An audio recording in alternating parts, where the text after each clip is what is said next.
नमस्कार। हमारे पिछले 2 वीडियो में आपने सनातन अर्थव्यवस्था के बारे में सुना होगा। आप सोच रहे होंगे ये सनातन अर्थव्यवस्था क्या है, इसका भारतीय अर्थव्यवस्था से क्या मेल है एवं ये आज इतनी प्रासंगिक क्यों है। किंतु क्या आपने कभी सोचा है कि एक मोची जो सड़क किनारे बैठकर जूते ठीक करता है वो भी देश की अर्थव्यवस्था का एक अहम हिस्सा है। यह विचार साधारण लग सकता है, लेकिन यह एक बहुत गहरी सच्चाई की ओर इशारा करता है। आज जब दुनिया बड़ी बड़ी कंपनियों और मशीनों की बात कर रही है, भारत अपनी जड़ों में एक नई आर्थिक शक्ति खोज रहा है। एक ऐसी शक्ति जो हजारों साल पुरानी है, लेकिन आज के दौर के लिए एकदम नई और प्रासंगिक है। इस आर्थिक मॉडल को हम सनातन अर्थव्यवस्था कह सकते हैं। यह कोई जटिल सिद्धांत नहीं, बल्कि जीवन जीने का एक सरल तरीका है जो समुदाय, कर्तव्य और प्रकृति को सबसे ऊपर रखता है। और एक छोटा सा तथ्य इस बदलाव की कहानी कहता है। सनातन अर्थव्यवस्था का पहला और सबसे महत्वपूर्ण स्तंभ धर्म है। यहाँ धर्म का अर्थ पूजा पाठ नहीं, बल्कि इसका गहरा अर्थ है कर्तव्य, जिम्मेदारी, नैतिकता। एक व्यापारी का धर्म केवल लाभ कमाना नहीं, बल्कि उचित मूल्य पर अच्छी गुणवत्ता का सामान उपलब्ध कराना है। एक किसान का धर्म केवल फसल उगाना नहीं, बल्कि धरती माँ का सम्मान करते हुए पौष्टिक अन्न पैदा करना है। कर्मण्येवाधिकारस्ते माँ फलेषु कदाचन। इसका सार कर्म पर ध्यान, फल की चिंता नहीं। जब एक शिल्पकार लगन से रचना करता है, वो केवल उत्पाद नहीं, अपना धर्म निभा रहा होता है। काम को गरिमा मिलती है और समाज को लाभ। सनातन अर्थव्यवस्था का दूसरा स्तंभ है स्वावलंबन या आत्मनिर्भरता। इसका सीधा मतलब जो चीजें हमें चाहिए उन्हें अपने आसपास ही बनाया जाए। जब आप अपने मोहल्ले की दुकान से सब्जी खरीदते हैं या किसी स्थानीय दर्जी से कपड़े सिलवाते हैं, आपका पैसा उसी व्यक्ति के परिवार पर खर्च होता है। फीस, राशन, पैसा समुदाय के भीतर घूमता है और स्थानीय समृद्धि बढ़ाता है। विपरीत बड़ी विदेशी कंपनियों का मुनाफा देश से बाहर निकल जाता है। ग्राम स्वराज्य, हर गांव आत्मनिर्भर। लोकल उत्पादन रोजगार पैदा करता है, पलायन और परिवहन लागत घटाता है। आपके शहर का बना साबुन, गांव के अनाज से बना बिस्कुट आर्थिक और सांस्कृतिक रूप से फायदेमंद। हस्तशिल्प, हथकरघा, बनारस की साड़ी, राजस्थान की बंधनी, कश्मीर की पश्मीना, हर धागे में कला। ओडीओपी और तकनीक से परंपरा को बाजार मिल रहा है। व्यक्तिगत सेवा और मानवीय स्पर्श ही हमारी पहचान है। तीसरा सिद्धांत सहकार, आपसी सहयोग। अकेला नहीं, मिलकर ज्यादा मजबूत और सफल। यहाँ प्रतिस्पर्धा पर नहीं, सहयोग पर जोर है। अलग अलग बेचने पर दाम कम मिलता है। मिलकर बेचें तो बेहतर मोल भाव, अधिक मुनाफा। सहकारिता, एकजुटता में शक्ति। भारत में जड़ें गहरी, पंचायत, पारस्परिक मदद। आज यही भावना एसएचजी में महिलाओं की बचत, सस्ता कर्ज, छोटे व्यापार। लिज्जत पापड़, छोटी शुरुआत से करोड़ों का व्यवसाय। भरोसा एवं सहयोग अर्थात परिवर्तन। शहरों की हाउसिंग सोसाइटियां, क्रेडिट यूनियन, एफपीओ, यही मॉडल हर जगह।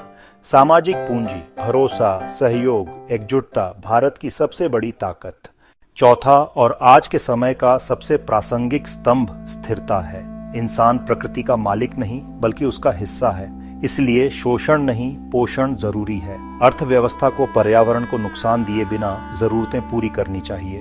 पृथ्वी को माँ, नदियों को देवी, पेड़ों को पवित्र। यह सिर्फ भाव नहीं, गहरा पर्यावरण ज्ञान है। यूज एंड थ्रो के विपरीत रीयूज और रिसाइकल पर जोर। इसका सीधा संबंध हमारी कृषि और खान पान से है। सदियों से मिश्रित खेती, फसल चक्र मिट्टी की उर्वरता बनाए रखते हैं। रासायनिक के बजाय गोबर की खाद, मिट्टी जहरीली नहीं होती थी। आज पृथ्वी रासायनिक के दुष्प्रभाव से जूझ रही। भारत प्राकृतिक और जैविक खेती से रास्ता दिखा रहा है। खाद्य विष मुक्त, किसान की लागत कम, मिट्टी का स्वास्थ्य बेहतर, यही स्थिरता। आयुर्वेद के सिद्धांत पर आधारित प्राकृतिक उत्पाद, स्वास्थ्य और पर्यावरण दोस्त मॉडल। परंपरागत ज्ञान एवं आधुनिक विज्ञान अर्थात सफल टिकाऊ व्यापार। जल संरक्षण, तालाब, बावड़ियां, कुंड, बारिश का पानी साल भर के लिए। आज जल जीवन मिशन से हर घर तक स्वच्छ जल। विकास का मतलब अंधाधुंध शोषण नहीं, आज की जरूरत बिना कल से समझौता किए पूरी हो, तभी जिम्मेदार समृद्धि।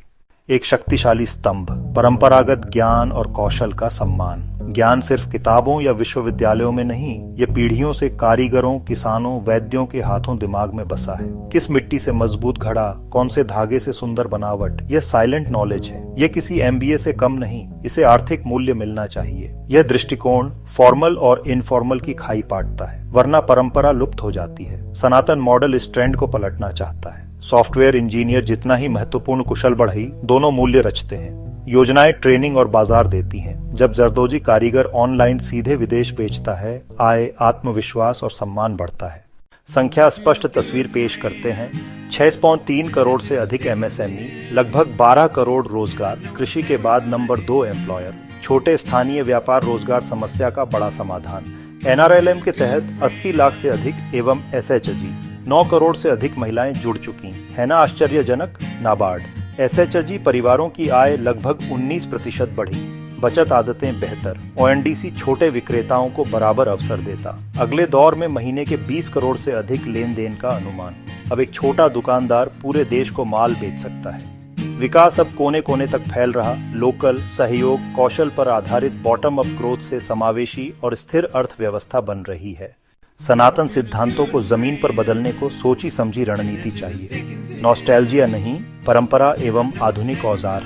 4 क्षेत्र: नीति, शिक्षा, बाजार पहुंच, ब्रांडिंग। नीति: ease of doing for small local, आसान कर्ज, टैक्स छूट, कम रेगुलेशन, ODOP का विस्तार। शिक्षा: वोकेशनल एवं परंपरागत ज्ञान, आयुर्वेद, वास्तु, मेटलर्जी पर रिसर्च, जॉब से रोजगार तक। बाजार: ONDC, गांव-गांव नेट और डिजिटल साक्षरता। डाकघर, लॉजिस्टिक्स हब्स, शहरों में वोकल फॉर लोकल हाट।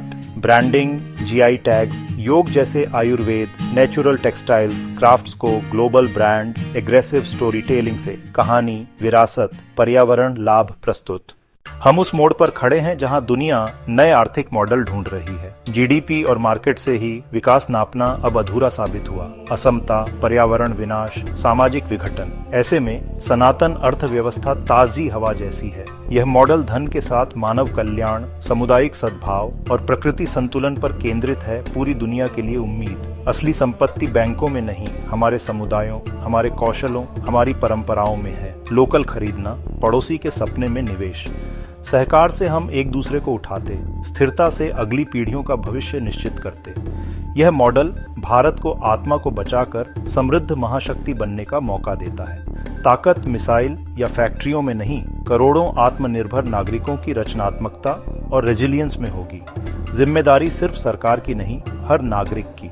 यह कलेक्टिव एफर्ट मांगता है। अगली खरीद पर रुकिए। क्या आप लोकल, इको फ्रेंडली SHG का समर्थन कर सकते हैं? हर छोटा कदम मायने रखता है। आइए, कारीगरों का सम्मान, किसानों का समर्थन और विरासत पर गर्व के साथ एक आत्मनिर्भर, नैतिक, पर्यावरण जिम्मेदार भारत का निर्माण करें। वसुधैव कुटुंबकम पर खरा उतरते हुए दुनिया को प्रेरणा दें। यही होगी 21वीं सदी में भारत की असली विजय।